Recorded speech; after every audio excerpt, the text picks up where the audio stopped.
Hi, Satanico from Godlovescomics, and we are continuing the reading of V for Vendetta. This should be part 4, and we're starting on chapter 10. And these 3 panels that you see here are sort of a prelude that bleed into chapter 10. So I read them at the end of part 3, and I'll read them again at the beginning here. And one little side notice that there is a hurricane bearing down on the Caribbean and heading towards the East Coast, so it's bringing some stormy weather here, and there is a lot of thunder outside. So hopefully that doesn't bleed into the mic, and more importantly, hopefully it doesn't cut the power while I'm reading. Anyway, this is V for Vendetta, Part 4, Chapter 10. There's a rat. I sit on the cot, hard wood against my bum, knees stiff with cramp drawn up to my chin. There's a rat. I try not to think about anything at all, except there's a rat, and I think they're going to kill me. There's 4 walls, 2 windows with 6 bars, 1 toilet window seat, and there's a wooden partition and a cot, and carved on the cot is the name Emma, and there's me. Her name, of course, is Evie. And there's a rat. Chapter 10, Vermin. Later, the rat has gone. I hear 2 men talking in the corridor. Shortly, a tray comes through the aperture in the door. I can't eat it. If I don't eat, the rat will come back. I still can't eat it. There's a socket right up near the ceiling, but no bulb. When the window light fails, it's dark. I try to sleep. There's a rat.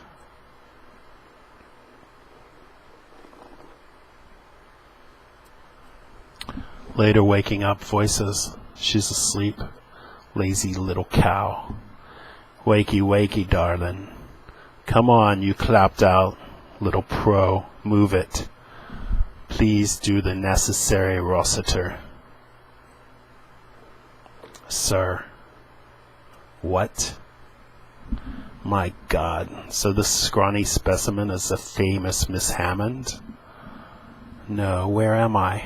What are you going to do? I won't. Shut up. Stop it. What are you doing? Please, I haven't done anything. What am I here for? I said shut your hole. Walking, I can't see. Hands pushing me hard in the back. Finally, we stop. All right, take it off. Bright white lights that make me squint. A man sitting down. My hands are shaking and I want to go to the toilet. He asks if I know why I'm here. I say no. He calls me a lying little bastard, and I feel like I've been hit hard in the stomach. They show me some films next. There's a girl talking to a man, shoving her hips out at him, but it looks clumsy and awful. She's a prostitute, I think. Why are they showing me this? Is this... Oh, it's me. Last November, Westminster Bridge, and they were going to rape me. They had me up against the wall. They were going to kill me. And then, oh Christ. They know. The man starts talking again, but I'm barely listening. What am I going to say? What can I tell them? He said I was found outside the kitty cat cellar by officers watching the club prior to a raid. I was chloroformed to avoid an alarm. I had a loaded gun. I don't understand what he wants me to say. Why don't they just stop the film? He has a Welsh accent. He keeps talking. Then he tells me that I'm to be formally charged with the attempted murder of Senior Officer Peter Creedy, a frequent customer of the kitty cat cellar. And then the man puts the blindfold back on.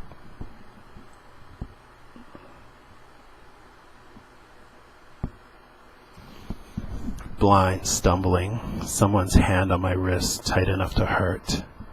We go somewhere. They push me down. I scream, expecting to fall, and there's a chair. Someone grabs hold of my hair. What are they doing? I feel them cutting at it. Then there's something wet there. Oh, no. Oh, God. They don't need to do this. After a long time, it's finished. A door opens. I can hear a woman's voice very close. A doctor. Did I hear someone say that? They stand me up and I'm given an examination. I think it's the woman. Then they take me somewhere else. And they take off the blindfold and there's a cell.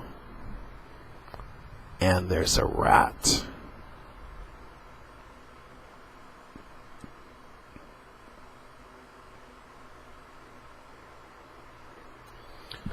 Only now, I don't mind the rat, because I'm no better. It's dark, and I cry for a long time. Later, waking up, oh God, I remember they cut off my hair. What woke me? A noise, rustling? There's a rat. I get up. It's almost light, and I can see the hole in the wall. There's something sticking out of it. Not a rat. Toilet paper. But why? There are 5 pages written in pencil. This may be challenging to read. I don't know who you are. Please believe. There is no way I can continue. Like this is not one of their tricks, but I don't care. I am me, and I didn't know who you are, but I love you. I have a pencil, a little one they gave me. I did not find. I am a woman. I hid it inside me. Perhaps I won't be able to write again, so this is a long letter about my life. It is the only autobiography I will ever write, and oh God, I'm writing it on toilet paper. I look at the bottom of the last page first. Her name is Valerie.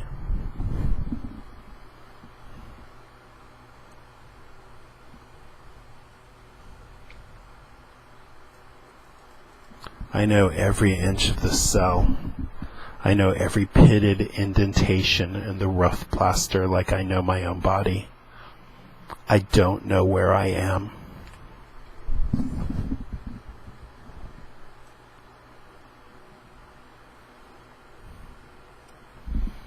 I know it gets dark, and then light, that I wake, then sleep. The time passes measured, and hair growing back beneath my arms, where they won't let me shave. I don't know what day it is. I know that there's a woman who wrote me a letter on toilet paper. I know she's alone. I know that she loves me.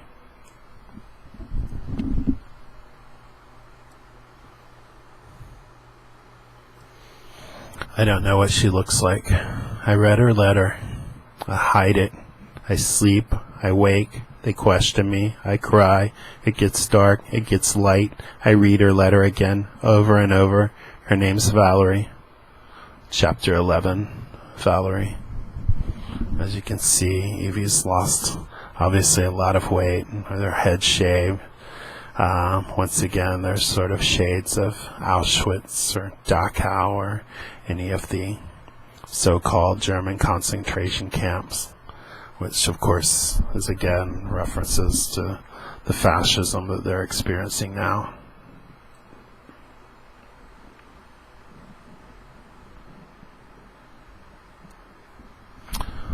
I know who you are, and there is no way I can. This is not one of them. I don't care. I'm me. But I love you. Pencil, a little one, a woman, hit it, blah, blah, blah. Okay, we've already read that part. That's why it's bleeding off the page. I was born in Nottingham in 1957, and it rained a lot. I passed my 11 plus and went to girls' grammar. I wanted to be an actress. I met my first girlfriend at school. Her name was Sarah. She was 14 and I was 15, but we were both in Miss Watson's class. Her wrists were beautiful.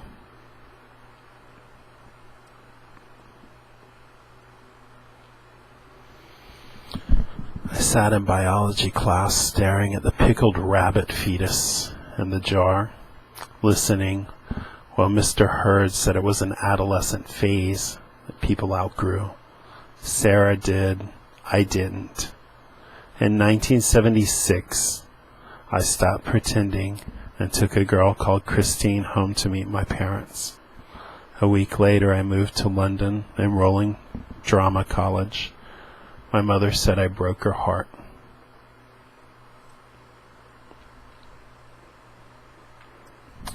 But it was my integrity that was important. Is that so selfish? It sells for so little, but it's all we have left in this place. It is very last inch of us, but within that inch, we are free. Obviously juxtaposing the flashbacks of Valerie's life, which was still pastoral and beautiful, and although she's troubled, of course, with what's happening now in the moment, with her being battered and abused, tortured. Evie. All right. Now, Miss Hammond, let's review the facts. You work for Codename V.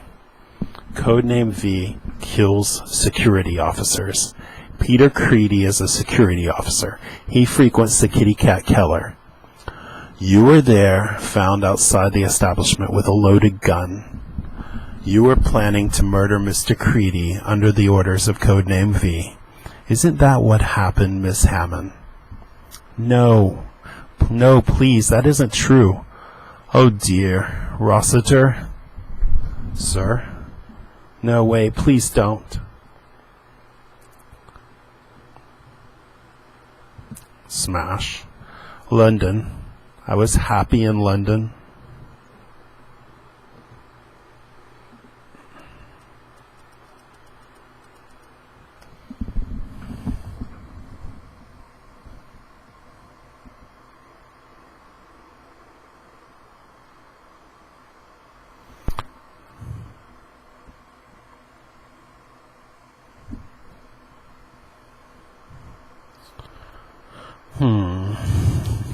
London, I was happy in London. I played Dandini in Cinderella. My strange and rustling and busy. The world was strange and rustling and busy, with invisible crowds behind the hot lights and all the breathless glamour. It was exciting, and it was or one of the other clubs, but I was standoffish. I didn't mix easily. I saw a lot of the scene, but I never felt comfortable. There were so many of them. They wanted to be gay. It was their life, their ambition, all they talked about. And I wanted more than that. Work improved. I got small film roles, then bigger ones. In 1986, I starred in The Salt Flats. It pulled in the awards, but not the crowds. Remember, several chapters ago, we saw the poster. V has it in his lair, the shadow room, I guess. I forget the shadow lair. He has a poster of the Salt Flats, I believe.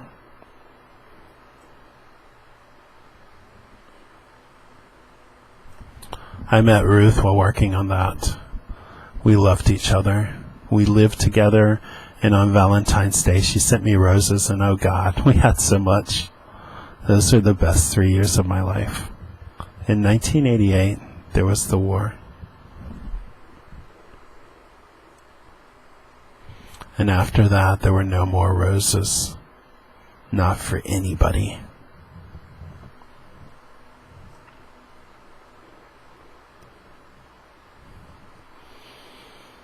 In 1992, after the takeover, they started rounding up the gays. They took Ruth while she was out looking for food. Why are they so frightened of us? They burned her with cigarette ends, made her give them my name. She signed a statement saying I'd seduced her. I didn't blame her. God, I loved her. I didn't blame her.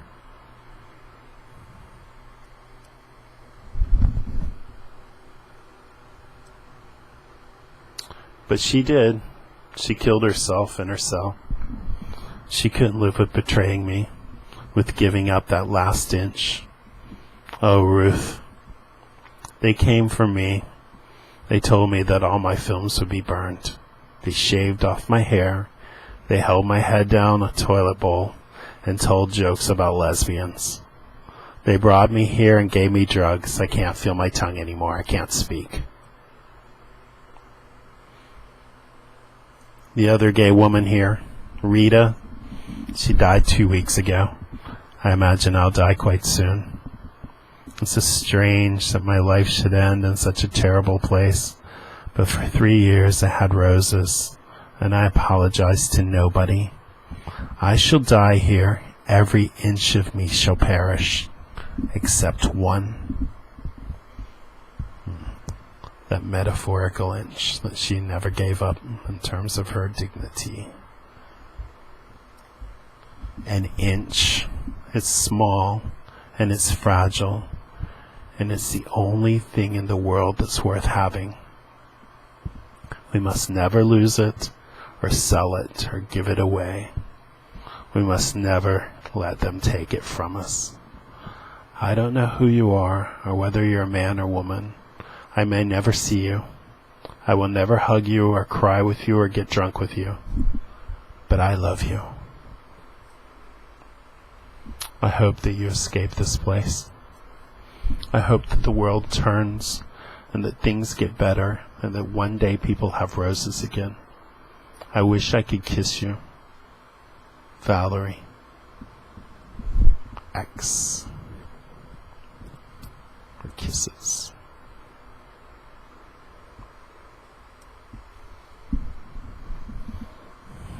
I know every inch of the cell. The cell knows every inch of me, except one.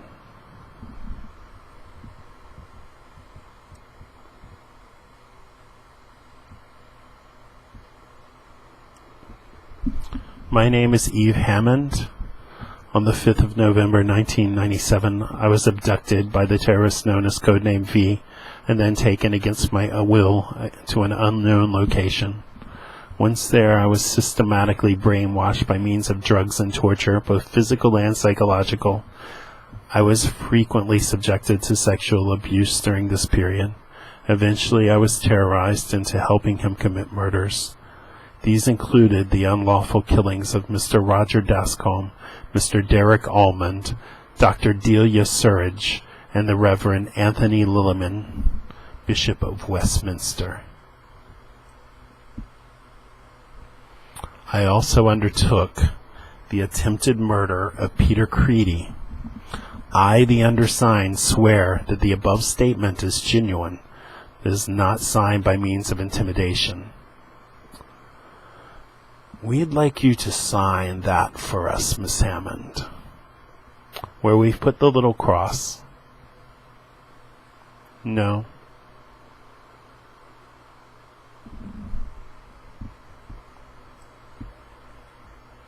As you wish. Escort Miss Hammond back to her cell, Rossiter, where she will wait while you arrange a wet detail of 6 men. Then take her out behind the chemical sheds and shoot her. Chapter 12. The Verdict.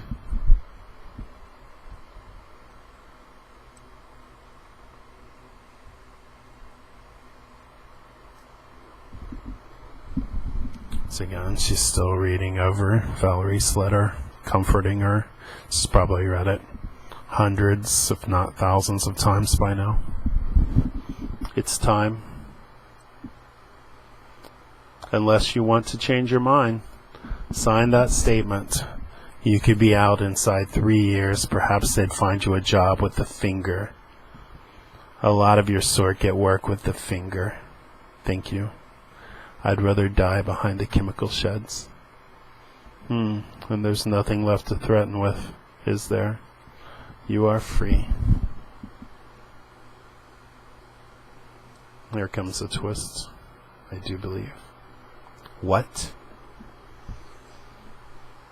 The door is left open.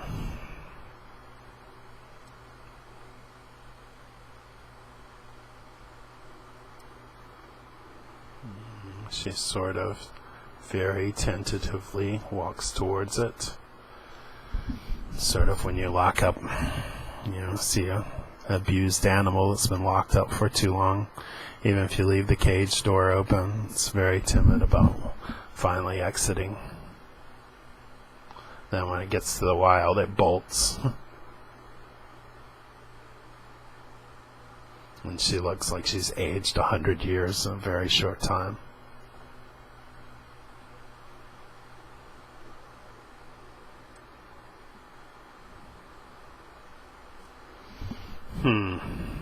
Okay. So, this is a mannequin of sorts on a little cart that wheels around.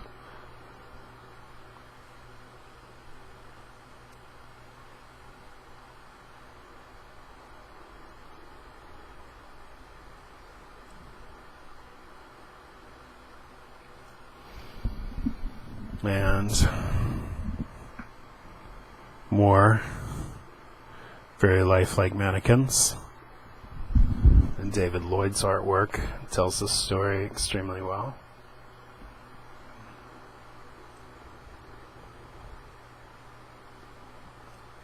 And as you can see where the cursor is, there's a little voice box there and a tape recorder. She presses it and then it repeats what she had just heard. Like you to sign that for us, Miss Hammond, where you put the little cross.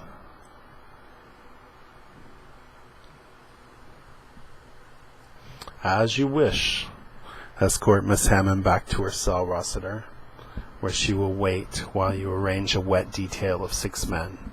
Then take her behind the chemical sheds and shoot her.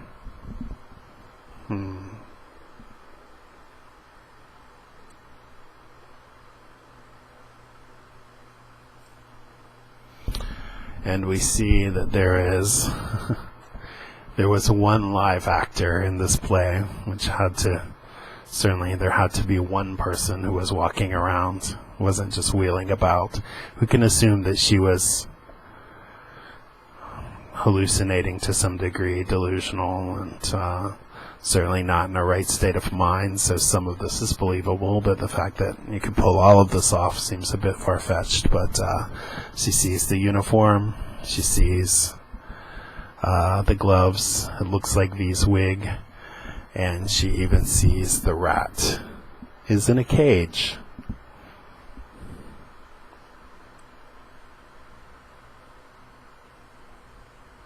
And she walks through, she opens the door, her mind is clearly blown, stunned.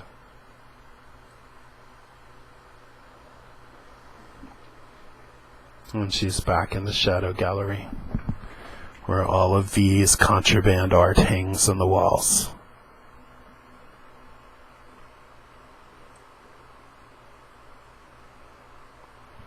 And there he is. Welcome home.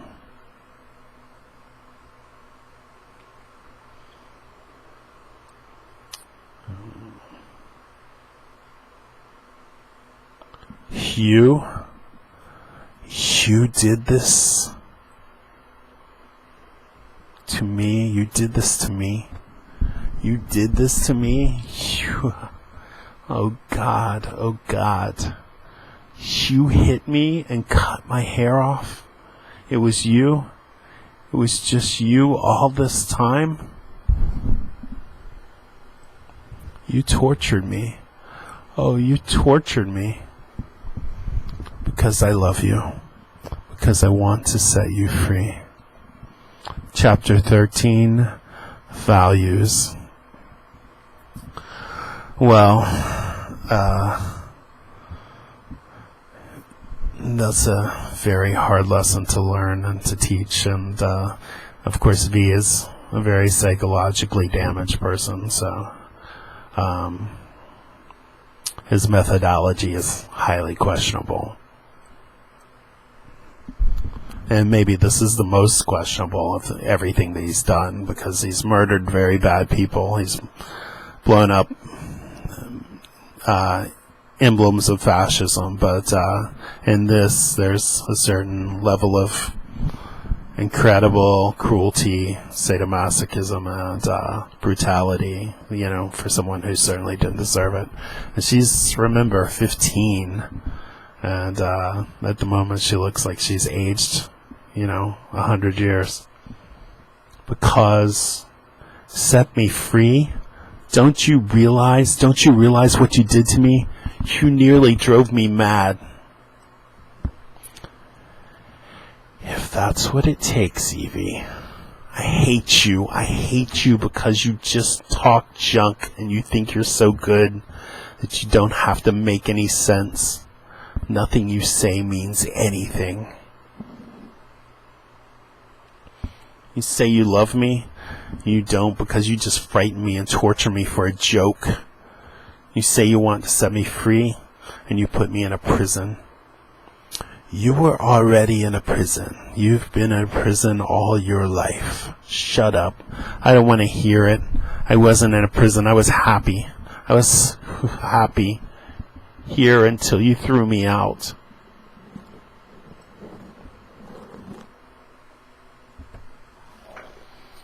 Happiness is a prison, Evie. Happiness is the most insidious prison of all. That's warped and evil and wrong. When you threw me out, I went to live with somebody. I was in love with him. I was happy. If that's a prison, then I don't care. Don't you? Your lover lived in a penitentiary that we were all born into, and was forced to rake the dregs of that world for his living. He knew affection and tenderness, but only briefly. Eventually, one of the other inmates stabbed him with a cutlass, and he drowned upon his own blood. Is that it, Evie? Is that the happiness worth more than freedom?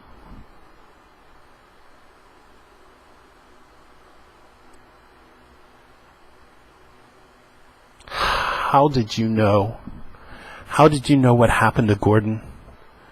It's not an uncommon story, Evie. Many convicts meet with miserable ends.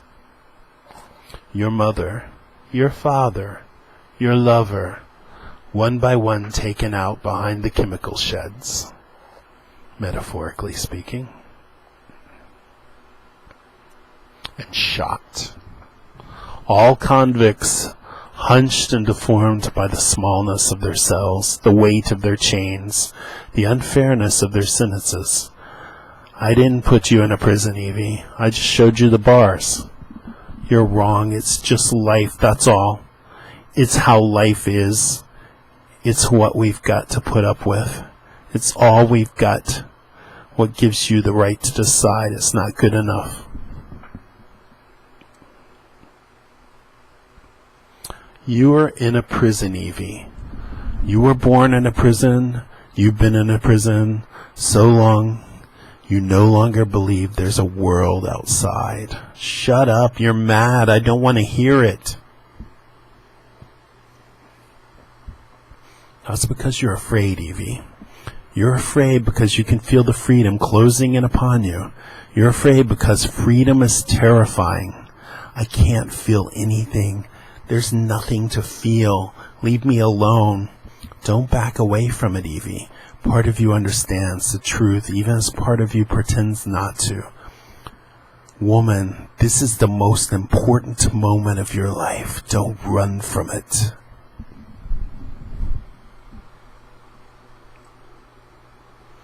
I don't know what you're... Oh God, I can't breathe. Asthma. When I was a little girl... You're almost there. Go closer. Feel the shape of it. Your mother died. They took your father away. There's a little girl, Evie, and she's screaming. Make it stop. Mommy, Daddy, please make it stop.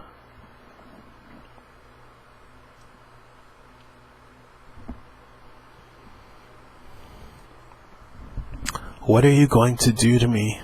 Oh, I can't breathe.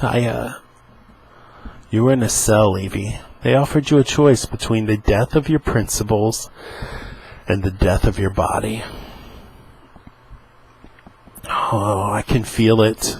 Oh, what is it? I'm going to die. I'm going to burst. You said you'd rather die. You faced the fear of your own death, and you were calm and still. Try to feel now what you felt then. Oh, God. I felt...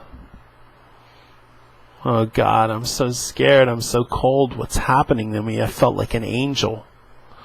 Door of the cage is open, Evie. All that you feel is the wind from outside. Don't be afraid. Try to stand. Try to walk. The lift will take us up to the roof. To the roof? The outside? I don't want to be blindfolded. No, Evie. No more blindfolds. All the blindfolds are gone.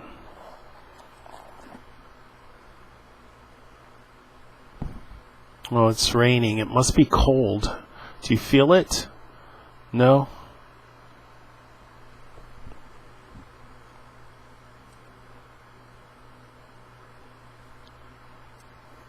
V, everything's so different. I feel so... I know. 5 years ago, I too came through a night like this, naked under a roaring sky.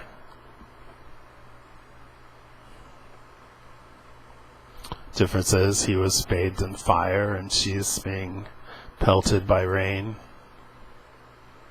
Seize it. Encircle it with your arms. Bury it with your heart up to the hilt. Become transfixed. Become transfigured. Forever.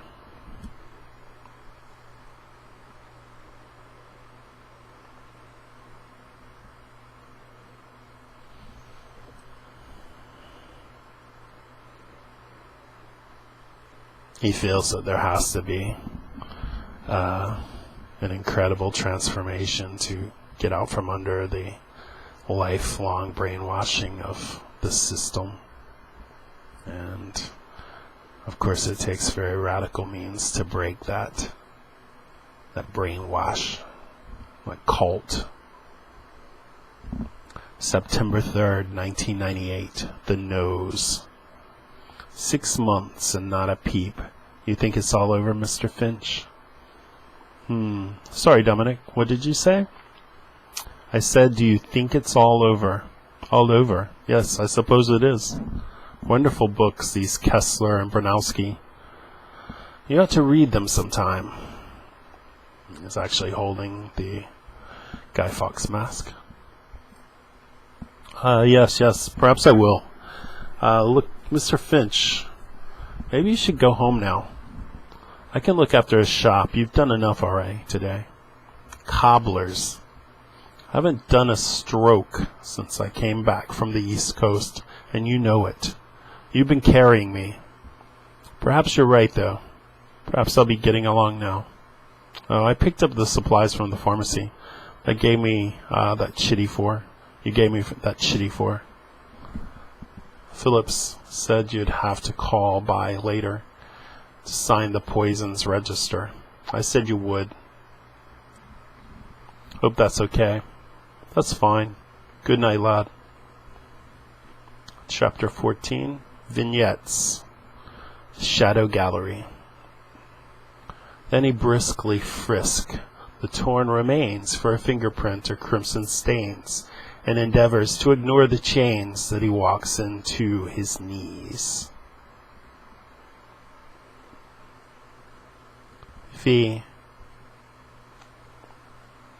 Some time has obviously passed. She's put on a little bit of weight, and she's obviously grown her hair back a little bit, so things are progressing.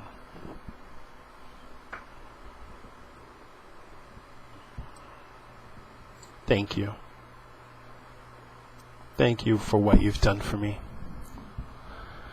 You did it all yourself. I simply provided the backdrop. The drama was all your own. It was a good backdrop. I really believed I was in prison. It's still hard for me to accept that it was all just me and you. No guards, no interrogators.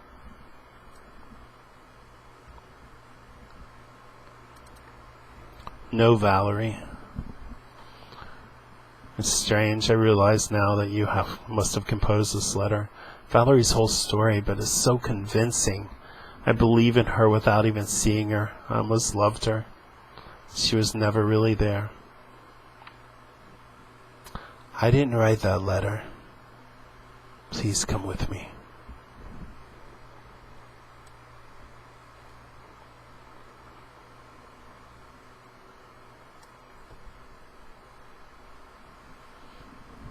And he's got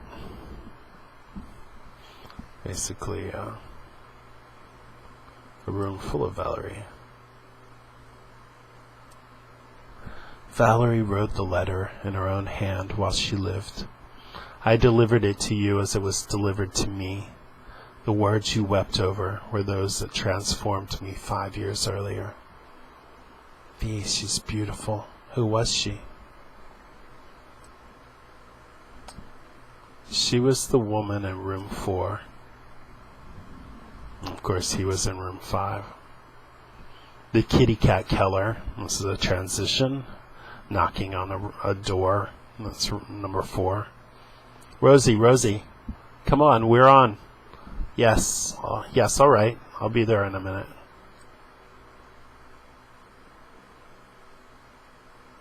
Oh, God. Rose. Come on, Jill, the Martinets. They're on in 2 minutes. I'm sorry, I get a bit nervous before I go on. I was sick. Oh, well, you can't have you. Can't have you going on if you're poorly, can we? They can still do the routine with 5. You stay here in the dressing room until you feel better. I'll keep you company. The widows who refuse to cry will be dressed in garter and bow tie and be forced to kick up their legs up high in this vicious cabaret. The shadow gallery. Roses. It's got a whole planter filled with them. Well, they're pretty much extinct everywhere else. In her letter, Valerie said she hoped there would be roses again. Did you grow them for her? I grew them in her memory, and I give them to others upon occasion. Evie, once you told me you would not kill for me. You would not kill even for me. When I plucked you from the streets, you were about to kill a man, one Alistair Harper. He killed your lover. You wanted revenge. There's a rose here for him. You only have to pluck it and hand it to me. Nothing else.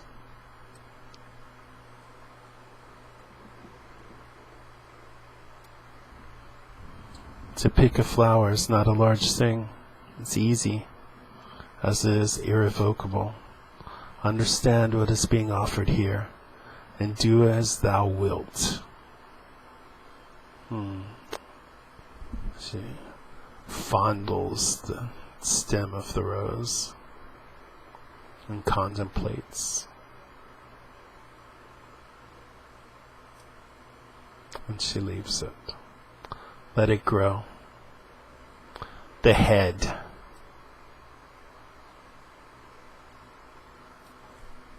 I love you.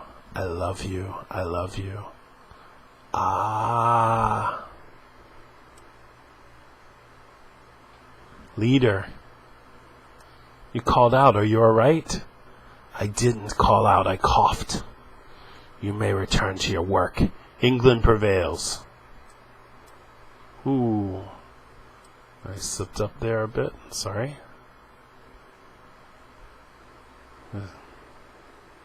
Sneak preview of everything that we're going to see in a few moments, I suppose. Yes, there we are. And he hungers in his secret dreams for the harsh embrace of cruel machines. But his lover is not what she seems, and she will not leave a note. The Shadow Gallery. What are you going to do next? Next? The finale, I think. I think the finale is next.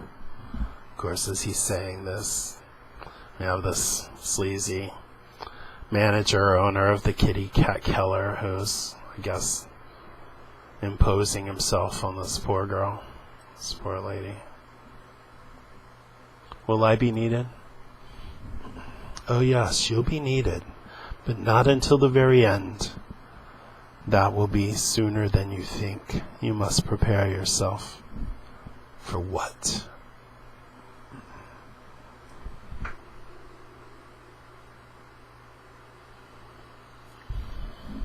You'll know when it comes.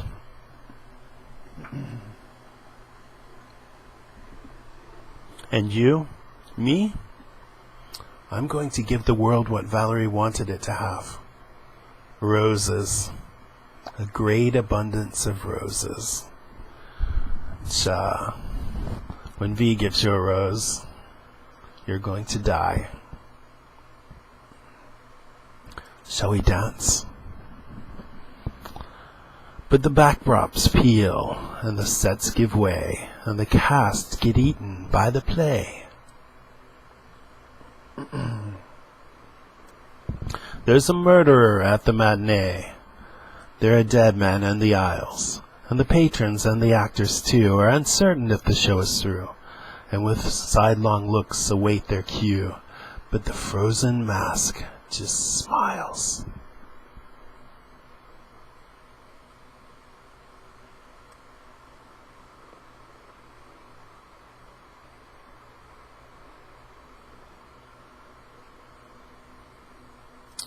And the dominoes is finally starting to tip. And the domino effect, once it begins, it won't stop. This is book 3, The Land of Do As You Please. Because he's going to change this world. November 5th, 1998, The Ear. Hello, Mr. Etheridge. Working late then. I don't suppose you've seen Mr. Finch at all today. Haven't seen Eric since he came over for dinner with Miss Etheridge and myself last Tuesday. Nothing wrong, I hope. No, nothing. Something just came up. The pharmacy called to say they'd misplaced the records for some toxic chemicals he'd requisitioned 2 months back. They wanted to verify that he'd taken now, what he'd taken now. I can't find him. I wouldn't worry, but, well, it's not like him. He's been a bit depressed lately about the terrorist case. Just sits and reads all the time. People I've never heard of. Someone called Kessler. That'd be Arthur Kessler. He was the president of something called Exit, a group that used to campaign for the right to die with dignity. Yeah, killed himself, as I remember. So, anyway, how is this the terrorist case coming along? Well, there was trouble earlier in the year, but since then, dead silence.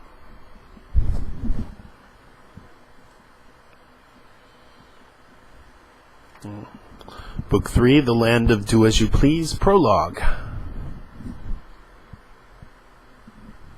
1812 Overture.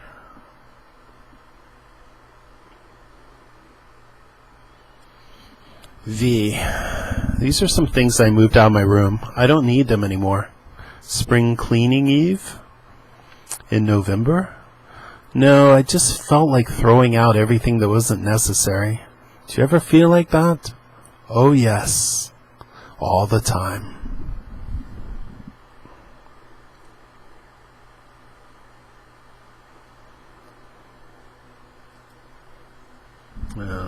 Let's see a line of his various masks there.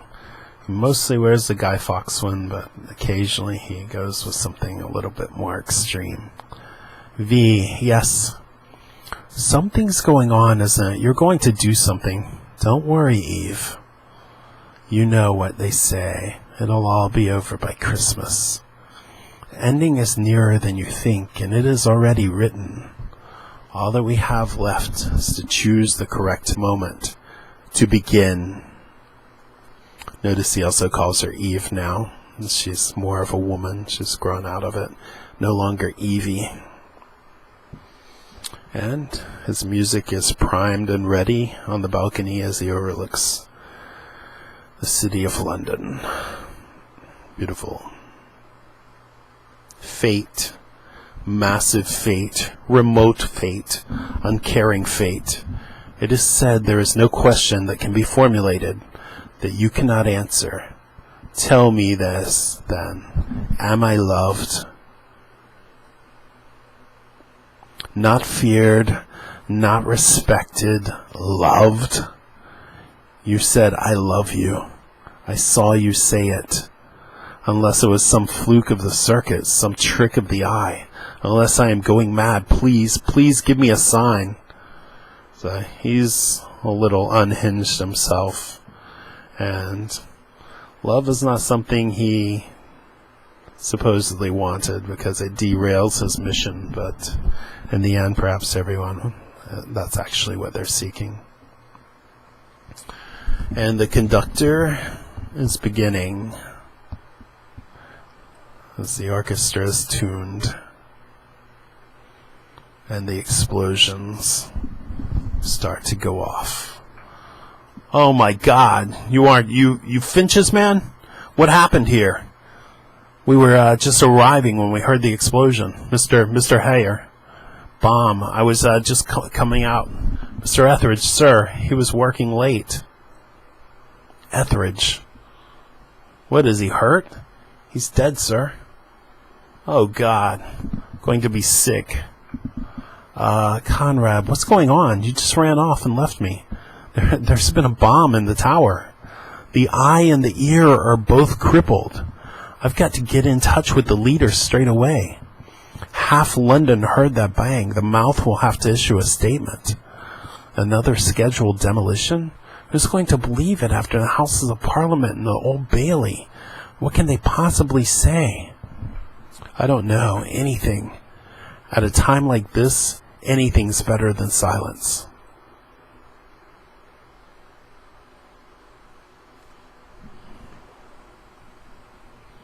And these great scenes of V conducting his chaos from the rooftop of the Shadow Gallery. Mr. Creedy on screen 2, Mr. Heyer on screen 4. Leader, can't it wait?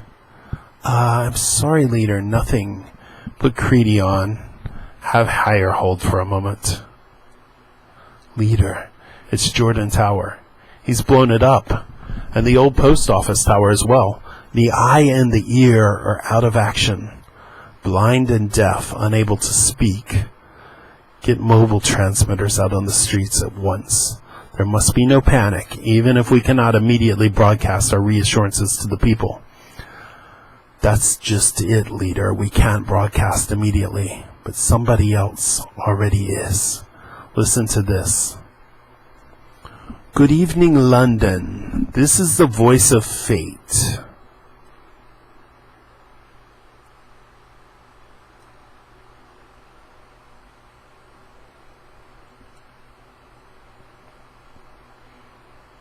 Almost 400 years ago tonight, a great citizen made the most significant contribution to our common culture.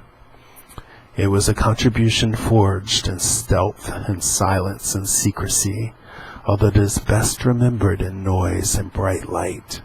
To commemorate this most glorious of evenings, Her Majesty's government is pleased to return the rights of secrecy and privacy to you, its loyal subjects.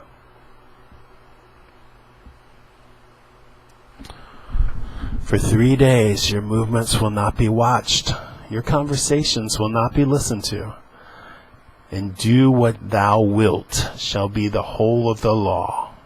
God bless you, and good night. He's essentially, for at least 3 days, opened the city up to total anarchy. End of prologue, as towers burn. He takes a bow. November 6, 1998.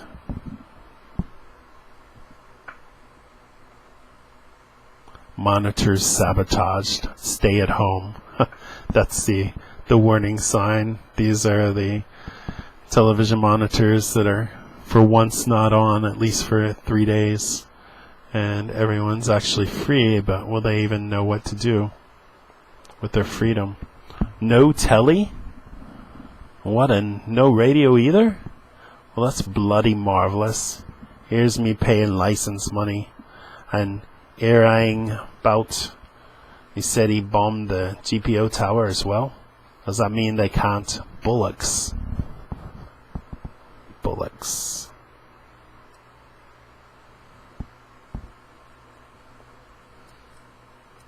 And she says none of the microphones are working either. Won't seem the same. Used to like the way them little cameras went back and forth. I suppose that's what they call progress, eh? So anyway, we heard the cameras were off. We walk on. Suddenly he says, nobody's watching. How about it? Bloody cheek. Think he can do whatever he likes. Although I suppose... Bullocks. Ha ha ha ha. Bullocks. Mr. Susan Bullock's fate. Bullocks are Dad Bullock's Miss Platt at school. Bullocks, Bullocks, Bullocks. Terrorist. What done it? Evil man, but very clever. What they call an evil genius. Ought to have a proper name. The Panther, the Fox, the Ripper. Those are proper names, not effing initials. Still, you're gotta and it to him. Gotta and it to him.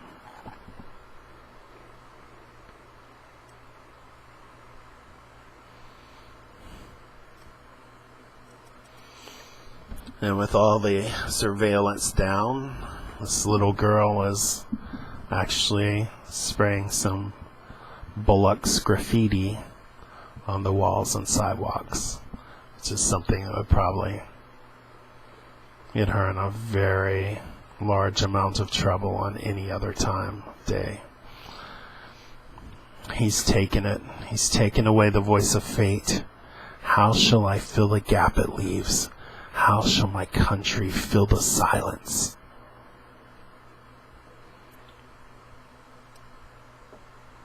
Chapter 1? Or chapter 7? Oh no, I think this may be chapter 1, Vox Populi. It's because it's in recognition of the fact that everything has started over again. And you have graffiti that for once wasn't perhaps put there by V. There by the little girl or someone else who was feeling free. Well, the people haven't said much so far, leader.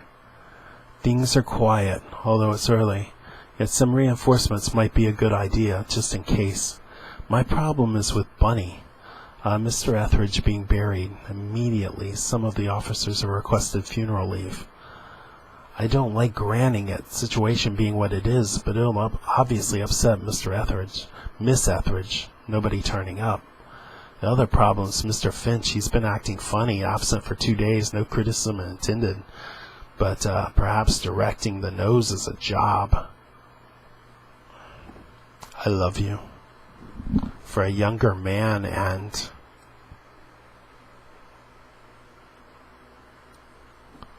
I'm sorry, leader, did you say something? No, I don't think so.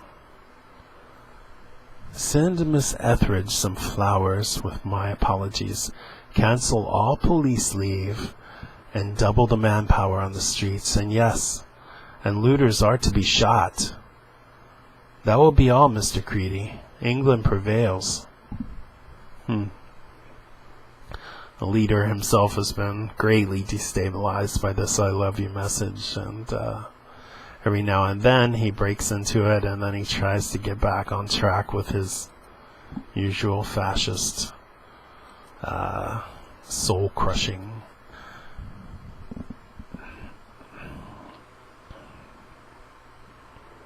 It's a really nice panel there outside Super Servers. This guy's eating. What about these bangers? No, Clough, I mean, I believe in law and order, but black market or not, if I hadn't taken advantage of the offer, some other bugger would have. Pass the ketchup, eh? Bangers, french fries, I think. Bangers and mash. No, maybe not. There may be sausage, I'm sorry. Mash is mashed potatoes. Chips would be fries. To your homes and remain calm. Nothing is happening. The situation is under control and citizens are advised to carry on their business precisely as normal. I repeat.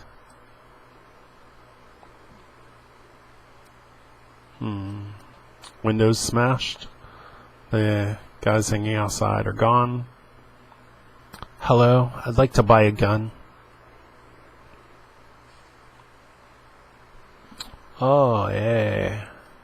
Oh, we did it again. What happened? Ah, yes. Oh, yeah, you want to buy a shooter, eh?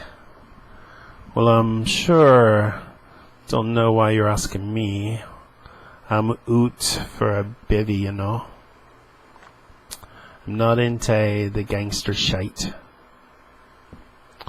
I've got money. I heard you were the person to ask. This seemed the best time while the monitors are off. Aye, well, right enough. But I'm not convinced you're not the shooter type. Know what I mean?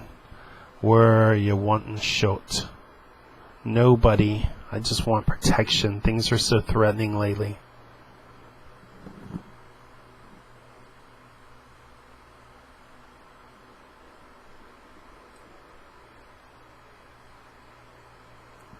What you're wanting is a man about the place, we girls, Shania Friga boot with bloody cannons. That's not a woman's game. I've got £400. I can give you half now, the rest when... Shh. It's not so loud, for Christ's sake. 400 quid, eh? And you're just after wanting to take a project yourself. Of course, V is, well, she's keeping him occupied with all of this. V is lurking around. Yes. We'll meet us rooms back. Closing time. I'll see what I can do. I hope you know how to handle yourself with these things, missus. It's no pop gun. You know what I'm saying? Makes an awfully big bang. You wait till you're holding. You'll see. Be seeing you later. Bye for now.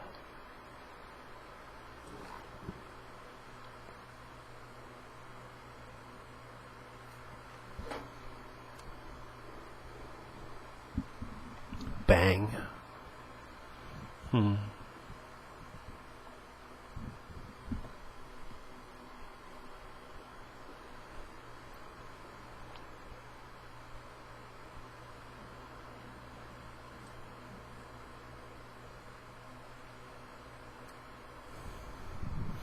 Happening over East Finchley tonight. What I heard is this nobiest bird got fingered over a tin of beans only shot the poor cow, didn't they? So like everybody's tooled up and yeah. So yeah, the jackboots shot a woman over, supposedly stealing a can of beans, just as if she was a Paki. Paki is a slur for Pakistani, which actually was a prevalent term in London for quite a long time in terms of being a slur, because there were a lot of Indians and Pakistanis in London. Well, they've added, they come around here tonight. They're going to get a kick in the head, a big kick.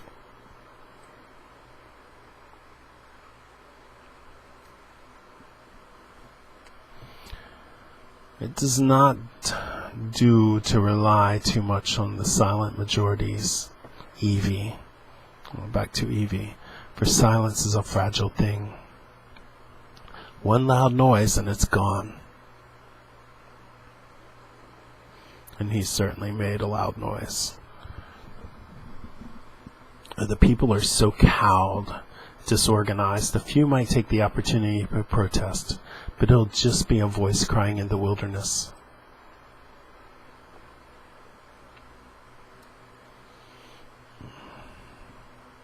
And most people are relatively stoic, afraid, not sure what to say. But we have a couple of people here, 3 sort of cast in this yellow, who are yelling and protesting, screaming. And that chorus grows. Noise is relative to the silence preceding it. The more absolute the hush, the more shocking the thunderclap. Our masters have not heard the people's voice for generations, Evie, and it is much, much louder than they care to remember. November 6, 1998.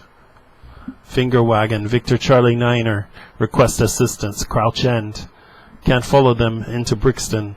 Half the men need cholera jabs and urgently request before looters reach Deptford Marshes. We need 2 more cars. Green Park, most people indoors.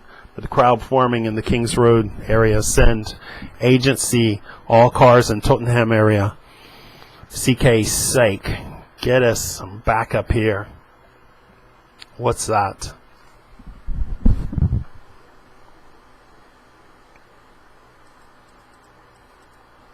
Late 70s radio cassette. You can tune them to the police band, even a broadcasting blackout. Protesting the executions. If we charge, they might recommend tear gas. Victor Charlie, Niner, come in, please. The old Broadwater farm estate. Tell Mr. Creedy there's fires. All this riot and uproar, V. Is this, anarchy? Is this the land of do as you please? Please respond. Repeat, Victor Charlie Niner. She's actually doing pommel horse.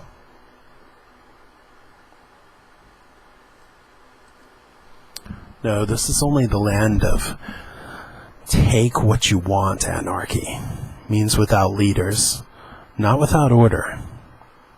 With anarchy comes an age of Ordnung, of true order, which is to say voluntary order. This age of Ordnung will begin when the mad and incoherent cycle of Verwirrung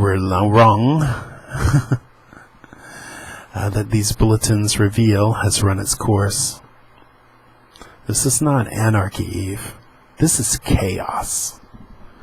Chapter 2, lovely, Verwirrung, which I'm sure is German, but sorry, that's a difficult one. Verwirrung. How did Yeats put it? Turning and turning in the widening gyre, the falcon can hear the falconer. Things fall apart. The center cannot hold. The riots will stop. Communications will resume. Let England briefly mind itself after my toil. I'm entitled to some tenderness. I gaze entranced into your eyes. Luminous fingers stroke my face. The leader is completely seduced. From your world of pure math, you touch me in this solid and encumbering place. Too fast to register the double exposed by memory. Images race across your glass, matching my pulse, accelerating. There, a hanging. It went by so quickly, letters, words, a stadium, crowd, men shaved Asian women, herded through the showers. Oh God, I'm burning shops, a chimp convulsed by shocks. The feelings, white screens, oh my God, fate. He's being overloaded with violent images that have gone on under his reign, I believe. Oh my love, oh my love, The guards are wondering what the heck is going on in there. Surely they've never heard the dear leader react like this. Mere anarchy is loosed upon the world.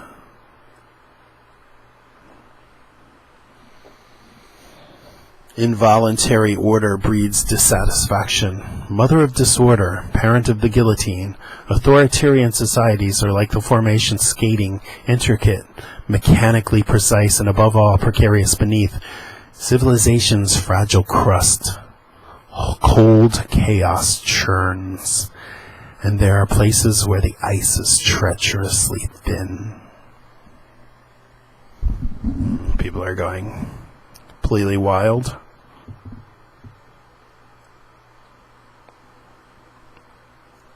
You're under arrest. Ah, no, I'm only kidding. Oh my God.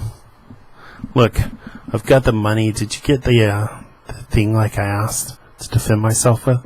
Oh, aye. This'll defend you all right.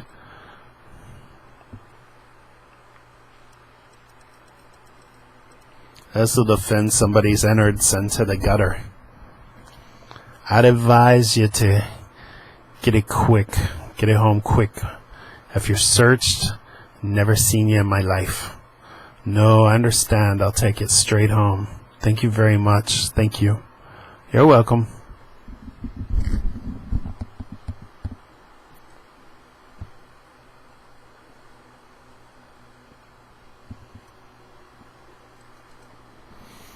Hello, Ally. Or Ally. I've been calling him Ally. Thought it was time we had a little chinwag. Mr. Creedy. Luke, I'm not aware of having done anything to upset you. Haha, what a load of bullocks. There's GBH, armed robbery, probably a murder or two. You're quite a lad, Ally. Look, come on, guess a break, eh? A break, haha. I'm going to give you more than a break, me old son.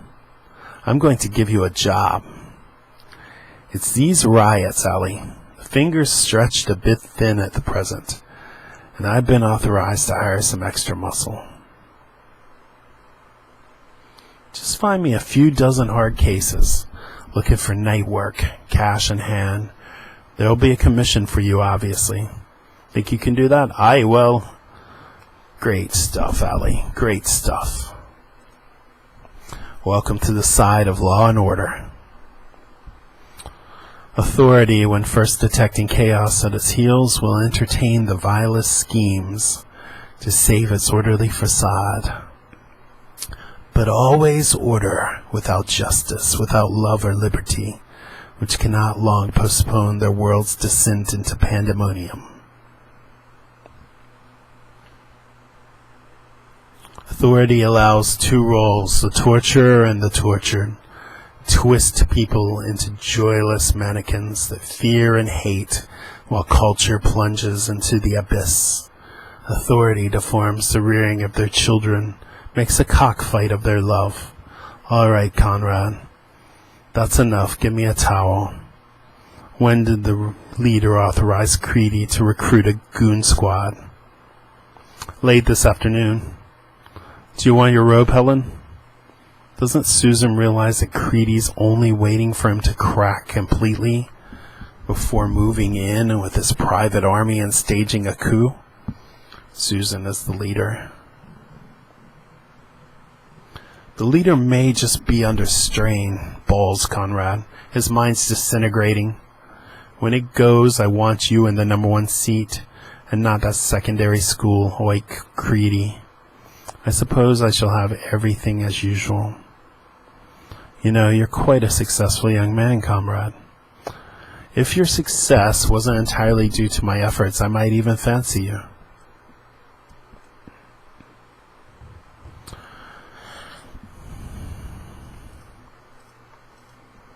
Now, I've got things to organize in the morning, so I'm going to bed. I expect I shall be asleep when you come up.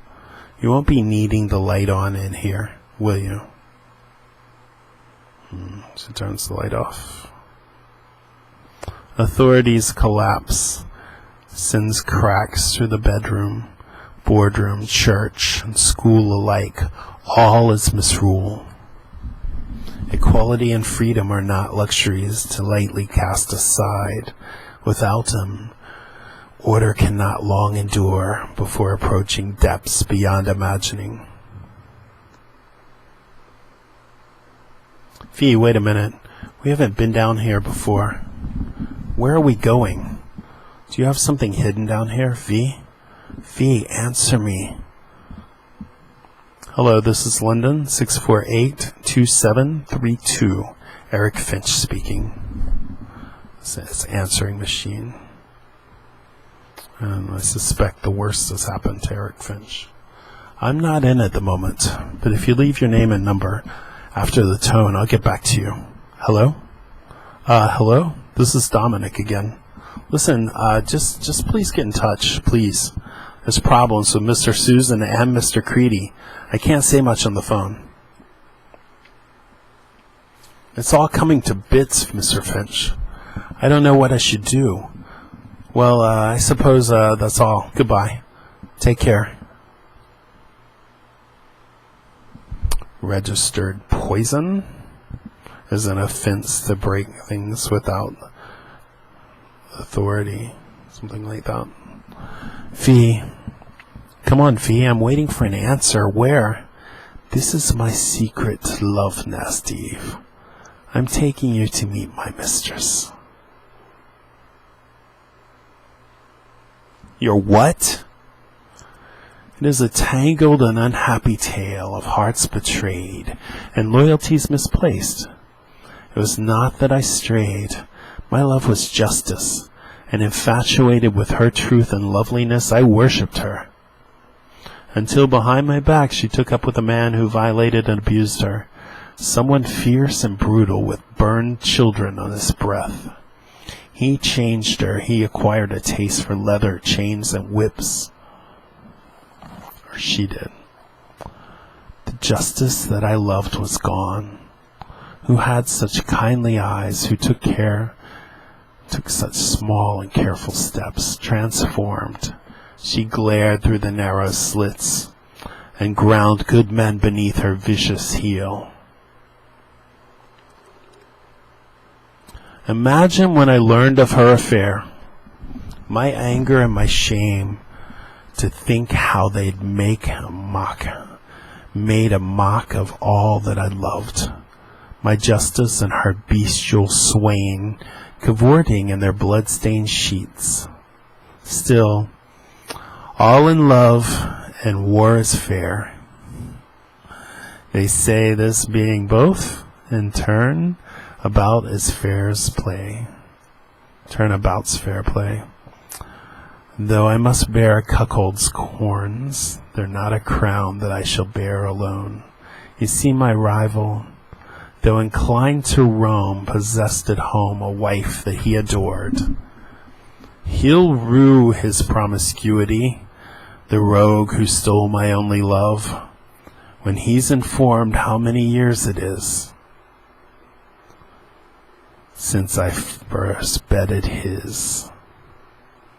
He's in the seat of the leader.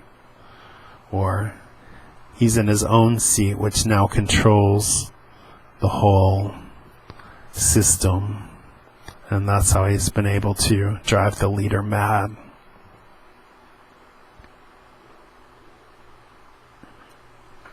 The Nose, November 7th, 1998. Roses are red, violets are blue, everything's possible, nothing is true. They're like little love notes. Who issued them? Learning that's your department. My civilian auxiliary lads found them on the way layabouts. They rounded up this morning. I love the rain, I love the moon, I love the wind and the stars. Work of a nutcase. Country's going barmy. You know, there's food riots in Manchester over a bloody computer error. I'd love to visit you quite soon and kiss you through the bars. What's it mean? It means trouble, son. Times like this, bloke needs to know who his friends are. Take you now, acting head of the Nose since Baldy disappeared. Dodgy position. Things around here could change overnight. Overnight. Of course, the leader's marvelous. But, well, if anything happened, who'd fill the void? Have to consider those things, you know? I never cottoned to Finch, but I could cotton to you. Maybe our departments could cooperate more. The future, perhaps. I love you. But why must you love the law? 'Tis plain for all to see that she's a whore.